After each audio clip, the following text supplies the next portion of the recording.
The arena fell silent when Arden stumbled into the sacred hunting grounds. She didn't mean to trespass. The human child had been following a trail of luminescent fungi through the forest of Cathera Prime, her datapad clutched in small hands, documenting samples for her mother's research station. At 8 years old, Arden possessed the fearless curiosity that made her species both remarkable and infuriating to the galaxy's older races. The Cathari warriors materialized from the shadows like liquid death. Their four-armed forms towered over the small human, scales gleaming obsidian black in the filtered sunlight. Each warrior bore ceremonial blades, weapons that had tasted the blood of creatures far more dangerous than one lost human child. War Commander Thizak's mandibles clicked in irritation. A human whelp, in the sacred nursery grounds. His secondary arms gestured toward the stone circle where the Kethri young were being trained. This is an act of desecration. Arden looked up at the massive alien, her brown eyes wide but not yet afraid. She had grown up among the stars, surrounded by species that could crush her without effort. Fear was something she hadn't learned properly. "I'm sorry," she said in carefully practiced Cathari, her translator chip helping with the difficult harmonics. "I didn't know this place was special. I was just looking at the pretty mushrooms," Thizak's blade hissed from its sheath. "Ignorance is no excuse. The penalty for trespassing the nursery grounds is death, even for humans." That's when the cubs moved.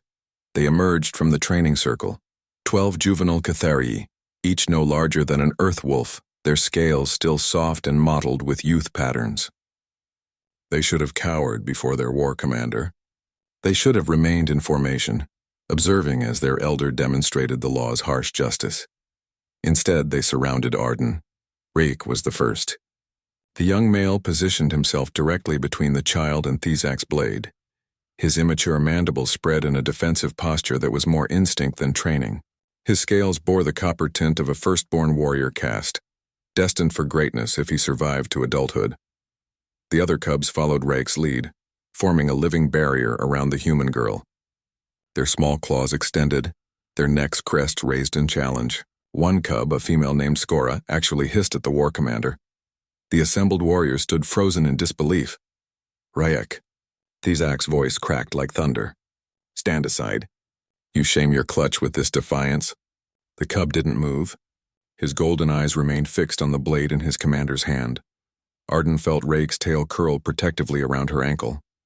She reached down instinctively, her small hand resting on his scaled shoulder. The cub's muscles were tense, trembling with the effort of standing against every instinct that told him to obey his elder. "Please don't hurt them," Arden whispered. "I'll accept punishment. Just don't hurt them for protecting me." Thizak's blade wavered. In 3 centuries of life, he had witnessed countless battles, judged 1,000 trespasses, and never once hesitated in delivering the law's verdict. But this was unprecedented. The cubs should not care for the human. They had been raised on stories of humanity's strange weakness, their fragile bodies and short lifespans. Humans were curiosities, sometimes allies, but never worthy of a warrior's protection. Certainly not worthy of defying a war commander's direct order. Yet here stood Rake and his clutchmates, willing to die for a creature they'd never met. "Why?" Thizak demanded, his blade lowering slightly. "Why do you protect this soft skin?" Rake's response came in the broken syntax of youth, but his conviction rang clear. "She is small. She is alone. She needs protection." His crest flared brighter. "Isn't that what warriors do? Protect the weak?" The other cubs chirped their agreement, their young voices creating a chorus of defiance. "She is not of our clutch," Thizak roared. "She is small enough," Skora retorted, her maternal instincts overriding her caution. "She smells like she needs someone." Arden didn't understand all the words, but she felt the weight of their protection. Tears began streaming down her face, not from fear, but from overwhelming gratitude. She had seen so many wonders among the stars, but nothing had prepared her for this moment when alien predators chose mercy over law. The standoff stretched. More warriors arrived, their blades drawn, forming a wider circle, but none advanced. The cubs' formation was tight, flawless despite their youth. To reach Arden, the warriors would have to cut through their own young. It was unthinkable. Elder matriarch Visara finally pushed through the crowd, her ancient scales bearing the scars of 100 campaigns. She observed the scene with eyes that had witnessed the rise and fall of civilizations. Lower your weapons, she commanded. Thizak's mandibles clicked in protest. But the law protects the nursery so our young may learn the way of warriors, Visara interrupted. Her gaze settled on Rayak and his clutchmates. Today they have learned something more important than obedience. They have learned what it means to stand for the defenseless. She approached the circle of cubs slowly, her movements careful and non-threatening. Rayak tensed but held his ground. Little warrior, Visara addressed him directly. You have shown courage beyond your years. But the human child must leave these grounds. We will escort her, Rayak declared, to ensure her safety. A sound rippled through the assembled warriors, the Cathari equivalent of surprised laughter. The audacity of this cub was either magnificent or insane. Visara's mandibles curved in approval. So it shall be. As the cubs carefully guided Arden back toward the forest path, Rayak maintained his position at her side. The human girl reached down and squeezed his shoulder gently. Thank you, she whispered. Rayak's scales flushed with pride. He didn't fully understand why he'd risked everything for this strange, soft creature. He only knew that when he'd seen her fear, something deep within him had responded. Something older than law, deeper than training.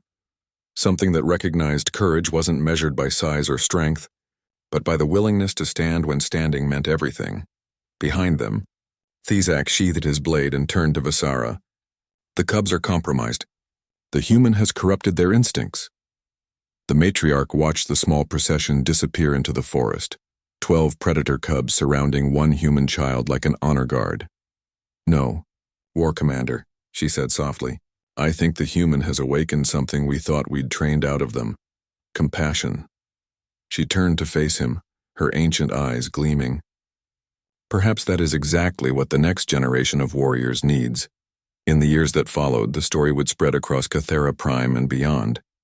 The tale of predator cubs who chose protection over protocol, who saw strength in mercy and honor in defiance. And at the center of it all, a small human girl who accidentally taught an entire warrior race that sometimes the bravest thing you can do is care.